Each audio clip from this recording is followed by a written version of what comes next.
Hello guys, current affairs funda में आप सभी का स्वागत है। मैं हूं आपके साथ अभिषेक शर्मा और आज के इस वीडियो सेशन में हम 1 जुलाई तक के सभी इंपॉर्टेंट करंट अफेयर्स कवर करने वाले हैं।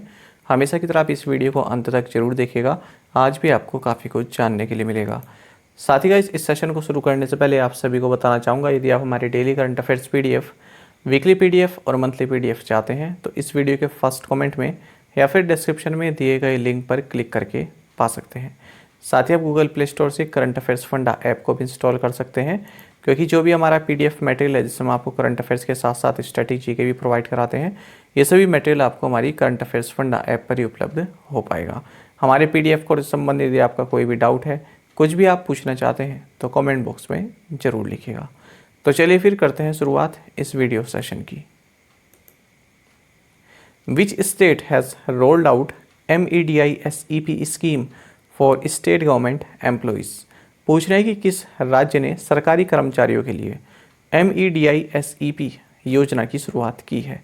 ऑप्शंस आपके सामने हैं। सही आंसर ऑप्शन ए है, केरल। तो केरल गवर्नमेंट ने medical insurance scheme for state employees and pensioners यानी कि MEDI-SEP इस स्कीम को 1 जुलाई से रोल आउट कर दिया है।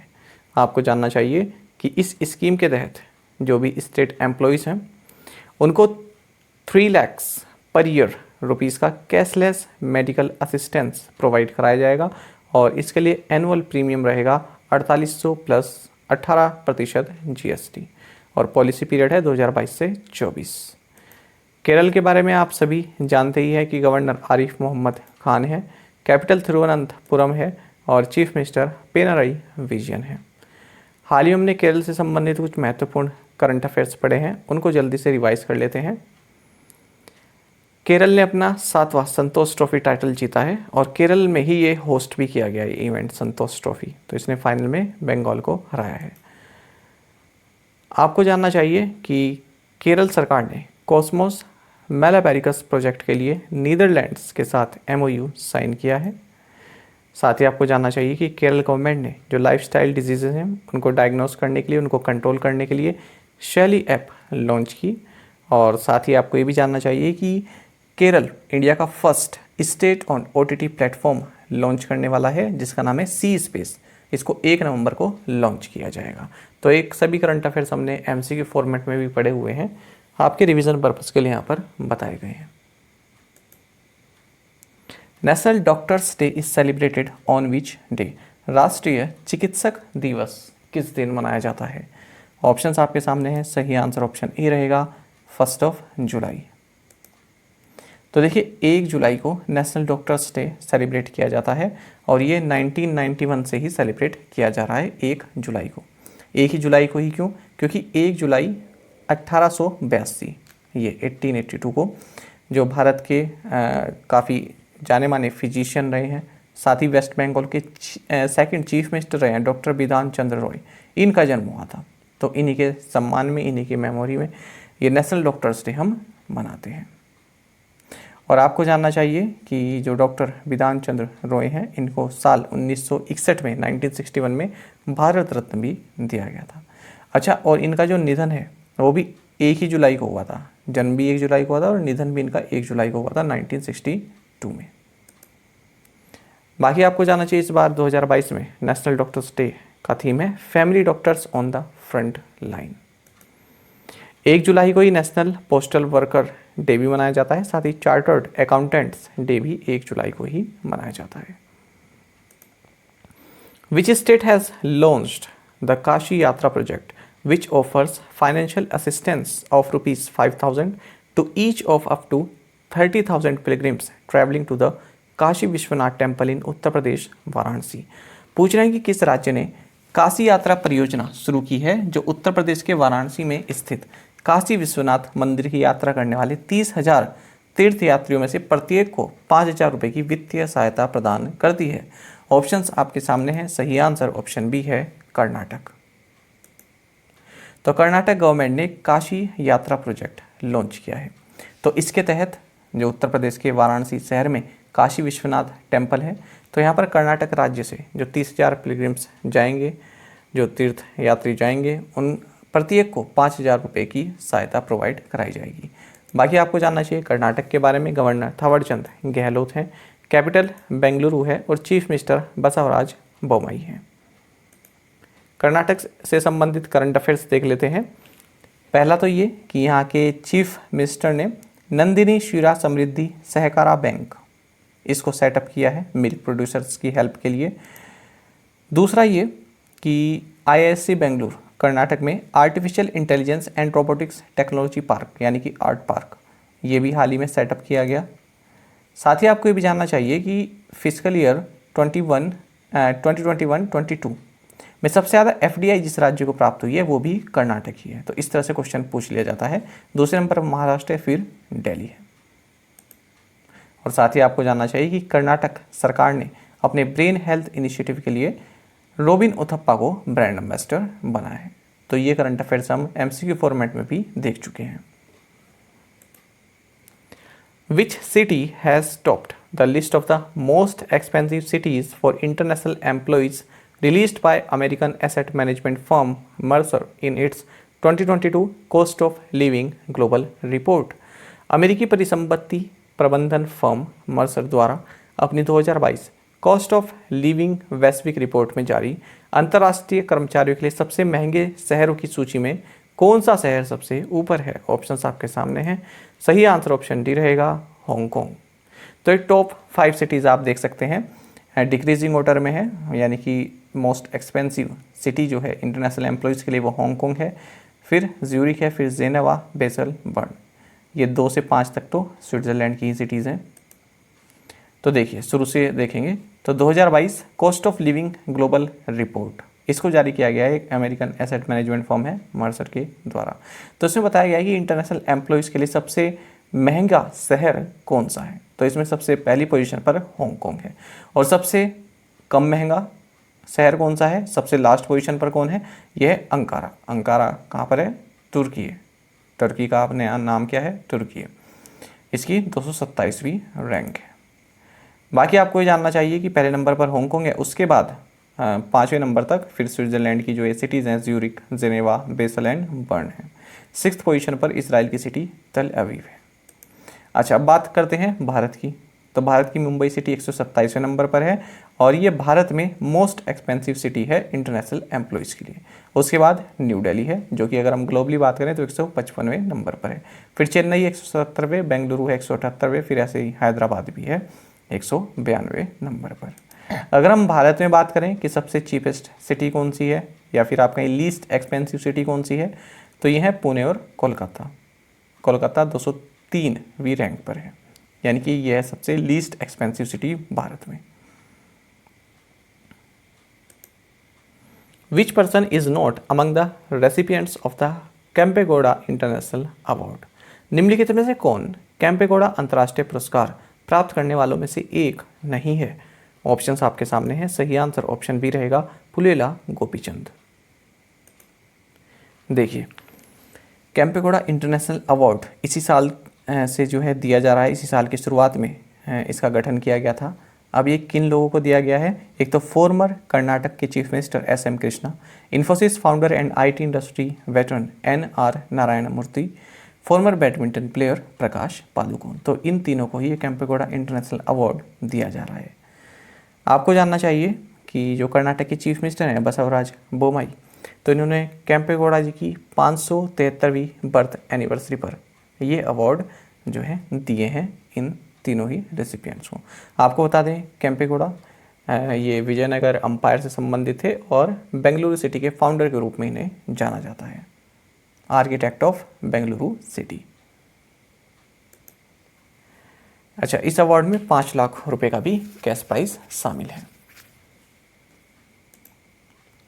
Which former Indian tennis player has been named the 2021 recipient of the golden achievement award? किस पूर्व भारतीय टेनिस खिलाड़ी को 2021 गोल्डन अचीवमेंट अवार्ड के प्राप्तकर्ता के रूप में नामित किया गया?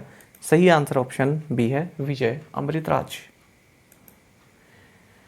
तो देखिए, टेनिस खेलते हुए या फिर टेनिस गेम को प्रमोट करने के लिए और एक आउटस्टैंडिंग इम्पैक्ट छोड़ने के लिए इंडिया के जो फॉर्मर टेनिस प्लेयर रहे हैं विजय अमृतराज। इनको 2021 के गोल्डन अचीवमेंट अवार्ड के लिए चुना गया है।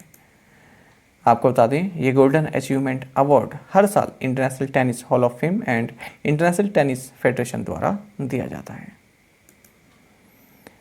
Under 23 Asian Wrestling Championship 2022, where India's Deepak Punia won a bronze medal, held in which country? Under 23 एशियाई कुश्ती चैंपियनशिप 2022, जहां भारत के दीपक पुनिया ने कांस्य पदक जीता, किस देश में आयोजित किया गया? ऑप्शंस आपके सामने हैं। सही आंसर ऑप्शन सी रहेगा, किर्गिस्तान। तो बिश्केक किर्गिस्तान में ये अंडर 23 एशियन रेसलिंग चैंपियनशिप 2022 आयोजित की गई और यहाँ पर भारत के दीपक पुनिया ने ब्रॉन्ज मेडल जीता है 86 KG free style weight category में। साथ ही आपको जानना चाहिए यहाँ पर अंडर 17 चैंपियनशिप भी यहीं खेली गई है किर्गिस्तान में और यहाँ पर भारत के निंगप्पा गेनबर, ये आपके कर्नाटक से हैं, इन्होंने गोल्ड मेडल जीता है 45 केजी कैटेगरी में। तो इनका नाम काफ़ी चर्चा में रहा, इसलिए मैंने इंक्लूड किया है, याद रखिएगा। साथ ही शुभम हरी अचपाले, इन्होंने भी गोल्ड मेडल यहाँ जीता है 48 केजी कैटेगरी में। और अगर हम बात करें अंडर 23 की, तो यहाँ पर भारत ने 25 मेडल जीते हैं, टोटल 10 गोल्ड मेडल्स यहाँ पर जीते हैं। Which of the following has become an official partner with the Indian Olympics Association for the upcoming Birmingham Commonwealth Games 2022, Hangzhou Asian games 2022 and Paris Olympic Games 2024? निम्नलिखित में से कौन आगामी बर्मिंघम राष्ट्रमंडल खेलों 2022, हांगझोउ एशियाई खेलों 2022 और पेरिस ओलंपिक खेलों 2024 के लिए भारतीय ओलंपिक संघ के साथ एक आधिकारिक भागीदार बन गया है? ऑप्शंस आपके सामने हैं और सही आंसर ऑप्शन डी रहेगा, अडानी स्पोर्ट्स लाइन। तो अडानी स्पोर्ट्स लाइन, जो कि अडानी ग्रुप की स्पोर्ट्स आर्म है, ये इंडियन ओलंपिक्स एसोसिएशन का ऑफिशियल पार्टनर बन गया है। किस लिए? जो अपकमिंग इवेंट्स हैं, Birmingham Commonwealth Games, Hangzhou Asian Games और पेरिस ओलंपिक गेम्स 2024, इनके लिए। The union cabinet has approved the categorisation of the coalition for disaster resilient infrastructure यानी कि CDRI as an international organisation. Since its launch how many countries have joined as members of CDRI? पूछ रहा है कि केंद्रीय मंत्रिमंडल ने आपदा रोधी अवसंरचना गठबंधन यानी कि CDRI को अंतर्राष्ट्रीय संगठन के रूप में वर्गीकृत करने को मंजूरी दे दी है। इसकी शुरुआत के बाद से ही कितने देश CDRI के सदस्य के रूप में शामिल हुए हैं? ऑप्शंस आपके सामने हैं, सही आंसर ऑप्शन सी रहेगा, 31। देखिए, ये जो collision for disaster resilient infrastructure यानी कि CDRI, इसको इंटरनेशनल ऑर्गेनाइजेशन के रूप में वर्गीकृत करने के लिए मंजूरी दे दी है भारत सरकार ने। साथ ही United Nations privilege and immunities act 1947 के तहत किसी भी इंटरनेशनल ऑर्गेनाइजेशन को जो एग्जाम्पशंस मिलता है, जो इम्यूनिटीज़ मिलती है, जो प्रिविलेजेस मिलता है, तो उसके लिए भी भारत सरकार ने यहाँ पर एक एग्रीमेंट किया है। आपको जानना चाहिए कि जब से CDRI लॉन्च हुआ है उसके बाद से ही 31 देश, 6 इंटरनेशनल ऑर्गेनाइजेशन और 2 प्राइवेट सेक्टर ऑर्गेनाइजेशन इसके सदस्य बन चुके हैं।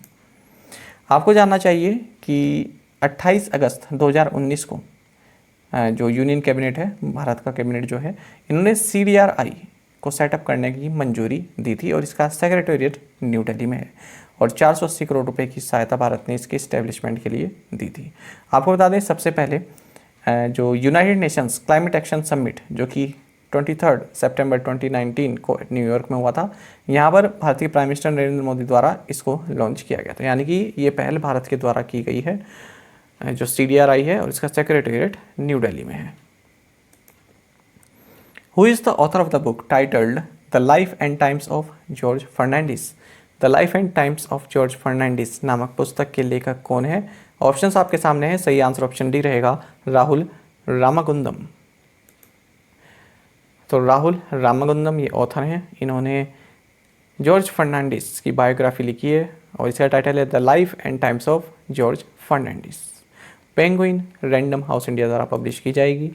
और आपको बता दें, अगर हम जॉर्ज फर्नांडिस की बात करें, आप सभी जानते होंगे, नाम तो सुना ही होगा आपने, कि 1998 से 2004 के बीच में जो वाजपेयी जी के नेतृत्व वाली बीजेपी सरकार थी, उसमें डिफेंस मिनिस्टर जी रहे।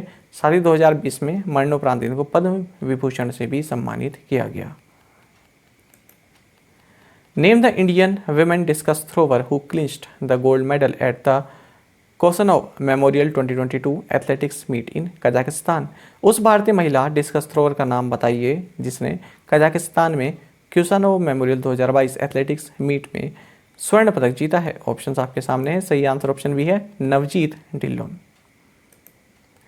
तो भारत की डिस्कस थ्रोवर है ये नवजीत ढिल्लोन। इन्होंने कोसानोव मेमोरियल 2022 एथलेटिक्स मीट जो कि अल्मेटी कजाकिस्तान में हुआ है, यहाँ पर गोल्ड मेडल जीता है। साथ ही आपको जानना चाहिए यहीं पर जो स्प्रिंट इवेंट हुआ इसमें जो भारत की धनलक्ष्मी सेकर हैं, इन्होंने भी अपना पर्सनल बेस्ट टाइम अचीव किया है 22.89 सेकंड का 200 मीटर की स्प्रिंट में। और यहाँ पर भारत ने 28 मेडल जीते हैं जिसमें कि 15 गोल्ड शामिल है। As per the NASSCOM report, the adoption of artificial intelligence and data utilization strategy can add $billion to India's GDP by 2025। NASSCOM की रिपोर्ट के अनुसार कृत्रिम बुद्धिमत्ता और डेटा उपयोग रणनीति को अपनाने से 2025 तक भारत के सकल घरेलू उत्पाद में कितने बिलियन जो है जोड़ा जा सकता है। ऑप्शंस आपके सामने हैं, सही आंसर ऑप्शन डी है। ठीक है, तो देखिए यहाँ पर मैं यहाँ पर आपके लिए यहाँ डॉलर लिखना मैं भूल गया, कितने बिलियन डॉलर ऐड किया जा सकता है। देखिए यहाँ पर NASSCOM की एक रिपोर्ट जारी की गई है। इन्होंने कहा है कि यदि भारत आर्टिफिशियल इंटेलिजेंस को अपनाता है, साथ ही डेटा यूटिलाइजेशन स्ट्रेटजी को अपनाता है, तो भारत की जीडीपी में 2025 तक 500 बिलियन यूएस डॉलर ऐड किए जा सकते हैं। आपको जानना चाहिए कि यहाँ पर एआई एडॉप्शन के 4 सेक्टर बताए गए हैं, BFSI, consumer packaged goods and retail, health care and industrials, automotive, ये सभी। और कहा है कि ये जो चारों की सेक्टर हैं ये 500 बिलियन यूएस डॉलर जो ऐड करने की बात हो रही है उसमें 60% ये कंट्रीब्यूट कर सकते हैं। और ये रिपोर्ट का नाम है एआई एडॉप्शन इंडेक्स। अच्छा, इसी तरह की 2 रिपोर्ट हम और देखेंगे। रिपोर्ट से कई क्वेश्चन बनते हैं। तो एक रिपोर्ट ये देखिए कि एरिक्सन मोबिलिटी रिपोर्ट के अनुसार 2027 के अंत तक जो 5G सब्सक्रिप्शन है इंडिया में वो 500 मिलियन तक टच कर जाएंगे। और दूसरी रिपोर्ट ये है जो ब्लूमबर्ग NEF द्वारा जारी की गई है, टाइटल है फाइनेंसिंग इंडियाज 2030 रिन्यूएबल एम्बिशन। तो इसमें कहा है कि यदि भारत 2030 तक अपने विंड एंड सोलर कैपेसिटी के जो टारगेट है उनके अचीव करना चाहता है तो भारत को 223 बिलियन यूएस डॉलर की इन्वेस्टमेंट की जरूरत पड़ेगी। The Union Finance Ministry has notified the Goods and Services Tax Compensation Cess extension till which year? केंद्रीय वित्त मंत्रालय ने किस वर्ष तक माल और सेवा कर यानी कि GST मुआवजा उपकर विस्तार को अधिसूचित किया है। ऑप्शंस आपके सामने है, सही आंसर ऑप्शन डी रहेगा मार्च 2026। तो देखिए यूनियन फाइनेंस मिनिस्ट्री ने एक नोटिफिकेशन निकाला है कि मार्च 2026 तक जो goods and service tax compensation cess है उसको एक्सटेंड किया जा रहा है, उसको विस्तार किया जा रहा है मार्च 2026 तक। आपको बता दें जो GST कंपेंसेशन सेस से जो रेवेन्यू प्राप्त होता है उसको सेंट्रल गवर्नमेंट द्वारा जो बोरोइंग्स हैं उसको पे करने में लगाया जाता है और जो स्टेट्स का जो एरियर्स रहा है वो पे करने में यूज़ होता है। V Krishnamurthy who passed away recently was the former chairman of which PSU? V Krishnamurthy जिनका हाल ही में निधन हो गया किस सार्वजनिक उपक्रम के पूर्वाध्यक्ष थे। ऑप्शंस आपके सामने हैं, सही आंसर ऑप्शन बी रहेगा स्टील अथॉरिटी ऑफ इंडिया। तो देखिए steel authority of India limited के फॉर्मर चेयरमैन रहे हैं वी कृष्णमूर्ति, इनका हाल ही में निधन हो गया है। 1985 से 1990 तक ये चेयरमैन थे। साथ ही आपको जानना चाहिए ये BHEL, मारुति उद्योग और गेल को भी लीड कर चुके हैं। Which country has launched a solid fuelled rocket named Zuljanah? किस देश ने अंतरिक्ष में जुल्जाना नाम का एक सॉलिड ईंधन रॉकेट लॉन्च किया? ऑप्शंस आपके सामने हैं, सही आंसर ऑप्शन ए है ईरान। तो ईरान ने यहाँ पर एक सॉलिड फ्यूल्ड रॉकेट लॉन्च किया जिसका नाम जुल्जाना है और 25.5 मीटर लॉन्ग ये रॉकेट है। आपको जानना चाहिए इस रॉकेट का जो ये नाम है जुल्जाना, ये प्रॉफेट मोहम्मद के जो ग्रैंडसन है इमाम हुसैन के घोड़े के नाम पर रखा गया है। Who has been appointed as the new central board of direct taxes chairman? नए केंद्रीय प्रत्यक्ष कर बोर्ड के नए अध्यक्ष के रूप में किसे नियुक्त किया गया? ऑप्शंस आपके सामने हैं, सही आंसर ऑप्शन ए रहेगा नितिन गुप्ता। तो देखिए नितिन गुप्ता अब central board of direct taxes के नए चेयरमैन होंगे, और इनसे पहले ये जो दायित्व है इसको संगीता सिंह निभा रही थी, क्योंकि जो जेबी मोहापात्रा थे जो इसके परमानेंट चेयरमैन थे वो रिटायर हो गए थे 30 अप्रैल को। आपको जानना चाहिए central board of direct taxes को चेयरमैन द्वारा लीड किया जाता है, और 6 मेंबर इसमें हो सकते हैं स्पेशल सेक्रेटरी रैंक के। Name the India's first demand driven communication satellite that has recently been launched by New Space India Limited NSIL। भारत के पहले मांग संचालित संचार उपग्रह का नाम बताइए जिसे हाल ही में न्यू स्पेस इंडिया लिमिटेड द्वारा लॉन्च किया गया है। ऑप्शंस आपके सामने है, सही आंसर ऑप्शन डी रहेगा, GSAT-24।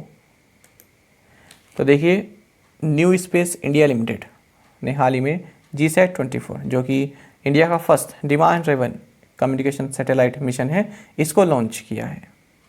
अच्छा, किससे लॉन्च किया है? एरियन 5 रॉकेट से, जो कि फ्रेंच कंपनी है एरियन स्पेस, इसका है ये एरियन 5 रॉकेट, इससे लॉन्च किया है। किस जगह से? फ्रेंच गयाना से। आपको बता दें GSAT-24 ये इसरो द्वारा बिल्ड किया गया है न्यू स्पेस इंडिया लिमिटेड के लिए। अच्छा, आपको जानना चाहिए ऐसा भी पहली बार हो रहा है, इसके लॉन्च से पहले ही इसको 15 साल के लिए लीज पर दे दिया गया है टाटा प्ले को। ये पूरी सैटेलाइट कैपेसिटी टाटा प्ले को लीज पर दे दी गई है।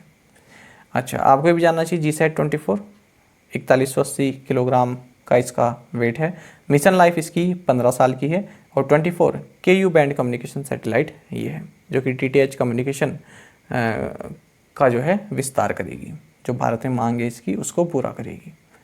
साथ ही आपको ये भी जानना चाहिए फ्रेंच गयाना से इसको लॉन्च किया गया। ये साउथ अमेरिका में लोकेटेड है, साउथ अमेरिका में, और इसकी कैपिटल है केन।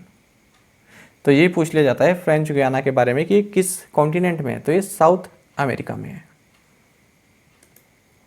विच company has been felicitated with the best drone organisation startup category by Airwards. Airwards द्वारा किस कंपनी को सर्वश्रेष्ठ ड्रोन संगठन स्टार्टअप श्रेणी से सम्मानित किया गया? ऑप्शंस आपके सामने है, सही आंसर ऑप्शन ए है, IG ड्रोन्स। तो Delhi based leading drone enterprise platform company है IG ड्रोन, इसको best drone organisation startup category द्वारा सम्मानित किया गया है एयरवर्ड्स के द्वारा। अच्छा, हमने ड्रोन के संबंधित 2 महत्वपूर्ण करंट अफेयर्स हाल ही में पढ़े थे। एक तो ये कि प्राइम मिनिस्टर नरेंद्र मोदी ने प्रगति मैदान न्यू दिल्ली में भारत ड्रोन महोत्सव 2022 को इनोग्रेट किया था। साथ ही ये कि जो हमारे सिविल एविएशन मिनिस्टर हैं ज्योतिरादित्य सिंधिया, इन्होंने नीति आयोग के एक्सपीरियंस स्टूडियो ऑन ड्रोन्स इसको भी लॉन्च किया था। तो पूछ सकते हैं कि एक्सपीरियंस स्टूडियो ऑन ड्रोन्स ये किसकी पहल है? तो आंसर होगा नीति आयोग। किसके द्वारा लॉन्च किया गया? जो सिविल एविएशन मिनिस्टर हैं ज्योतिरादित्य सिंधिया के द्वारा। दोनों ही करंट अफेयर्स हमने MCQ फॉर्मेट में भी पढ़े हैं। प्रीवियस असाइनमेंट क्वेश्चंस के आंसर देखेंगे। India will have 9 nuclear reactors by 2024, which country to host the 2023 edition of the Asia cup in ODI format? Pakistan. The 2023 men's boxing world championship will be held in which country? Answer is Uzbekistan. Kila Raipur Sports Festival, also known as India's Rural Olympics, is held annually in which state? Punjab. Who was the very first Indian to win the Grammy Award in 1968? He won this award for the album named West Meets East in the category of Best Chamber Music Performance. Answer is Pandit Ravi Shankar. और आप में से कई students ने बिल्कुल सही answer दिए हैं। इसी तरह से फ्रेंड्स आप पार्टिसिपेट करते रहे। Gang cheating people under pretext of doing exorcism busted. एक न्यूज़ हमने ये पढ़ी। दूसरी न्यूज़ देखते हैं। Godman raped women for 2 years to exorcise her. अच्छा, इन दोनों ही न्यूज़ में आपको क्या कॉमन दिख रहा है? एक्सोरसाइज या फिर एक्सोर्सिज्म। तो इसका मतलब क्या होता है? इसका मतलब होता है प्रार्थना या झाड़ फूंक द्वारा भूत उतारना या भगाना। एक और मतलब होता है दर्द या बुरी आदतों को भूल जाना। फिलहाल हमारा जो इन दोनों न्यूज़ में संबंधित है वो है झाड़ फूंक द्वारा भूत उतारना या भगाना। देखिए, कहते हैं ना कि आपके घर में जो है एक काली छाया है और हम झाड़ फूंक करेंगे, कुछ ऐसा करेंगे कि ये जो है भाग जाएगी, आपके घर की जो स्थिति है वो अच्छी हो जाएगी। तो उसको बोलते हैं एक्सोर्सिज्म। क्या बोलते हैं उसको? एक्सोर्सिज्म या फिर एक्सोरसाइज। तो यहाँ पर देखिए एक गैंग थी जो कि लोगों को ये कहती थी कि हाँ आपके यहाँ जो है हम आपका भविष्य अच्छा कर देंगे, ये झाड़ फूक करके ये सब कर देंगे, आपका जो भी दिक्कतें आ रही हैं आपकी लाइफ में उसको सही कर देंगे। इस तरह के कई लोग घूमते हैं ना, तो बस्टेड किया गया, यानी उनको पकड़ लिया गया। इस तरह की एक गैंग घूम रही थी। ये लिखा है under pretext of doing exorcism. Pretext मतलब कि ये वो देने, उन्होंने ये कहा उनको कि जो भी आपकी दिक्कतें हैं उनको हम सही कर देंगे, झाड़ फूक कर देंगे, सही कर देंगे, ठीक है। तो उसके संबंध में ये गैंग जो थी वो लोगों को ठगती थी, उसको बस्ट कर दिया गया है, पकड़ लिया गया है। यहाँ पर देखिए, godman raped women for 2 years to exorcise her. अब देखिए न्यूज़ में अगर डिटेल में देख रहा था तो इसमें क्या था कि ये जो महिला है, इनके जो हस्बैंड हैं वो काफ़ी बीमार है, मतलब सही नहीं हो पा रहे हैं मेडिसिन वगैरह से। तो गॉडमैन यानी कि जो ये घूमते रहते हैं ना, जो अपने आप को बताते हैं कि हम जो है हम ये हैं, हम सही कर देंगे, है ना, हम ऊपर वाले के भक्त हैं, इस तरह से जो घूमते रहते हैं, जो नकली टाइप होते हैं, ढोंगी होते हैं, तो वो क्या करता था, इस महिला को कहता था कि जो है आपके पति को मैं सही कर दूंगा झाड़ फूक द्वारा, या फिर जो भी कुछ करता होगा। और इसी के जो है एवज में वो इस महिला को रेप भी करता था, ठीक है। तो आई होप आप समझ रहे होंगे। तो इस तरह की ये न्यूज़ थी। तो एक्सरसाइज का मतलब क्या हो गया यहाँ पर, झाड़ फूक करना या भूत उतारना या फिर भविष्य सही करना, इस तरह के जो लोग प्रलोभन देते हैं वो। अच्छा, इंग्लिश में देखें, to force an evil spirit to leave a person और प्लेस बाय यूजिंग प्रेयर्स और मैजिक। प्रेयर्स या मैजिक के द्वारा ये कह देना कि आपके घर से जो एविल है, जो काला साया है, वो भाग जाएगा। एक और न्यूज़ देखिएगा। अब देखिए इसी न्यूज़ को हम किस तरह से दूसरी टाइप की न्यूज़ में ऐड कर सकते हैं। देखिए, exercising the ghost of corruption from the corridors of the drug regulator. तो देखिए हाल ही में एक फार्मा कंपनी के जो हैं बिल्कुल जो चीफ हैं वो पकड़े गए हैं करप्शन के चार्जेस में। तो वही यहाँ पर हेडिंग लिखा है एक आर्टिकल की तरह है कि exercising the ghost of corruption, कि जो ड्रग रेगुलेटर हैं, है ना, ड्रग रेगुलेटर जो हैं या जो फार्मा कंपनी है, तो वहाँ पर जो करप्शन है उस करप्शन के भूत को एक्सरसाइज करना, उसको भगाना। इससे संबंधित आर्टिकल लिखा है कि किस तरह से भगा सकते हैं जो करप्शन का भूत जो घुसा हुआ है हमारी फार्मा कंपनीज में या फार्मा सेक्टर में, उसको किस तरह से भगाएं। तो उससे संबंधित ये पूरा आर्टिकल है। तो आई होप आप इसको समझ गए होंगे। चलिए आज के असाइनमेंट क्वेश्चंस देखते हैं। Nethra Kumanan is associated with which sport? Vice presidential election in India to be held on which date? Who is the US army intelligence analyst who stole classified information later published by WikiLeaks? Which country will host 2023 50 over World Cup, 2026 T20 World Cup and 2029 Champions Trophy? बात cricket की हो रही है। The Union Ministry of Environment, Forest and Climate Change designated the 5th of which month to be celebrated as National Dolphin Day? ये भी MCQ कराया हुआ है। इसमें पूछना है कि किस महीने की 5वीं तारीख को नेशनल डॉल्फिन डे मनाया जाएगा।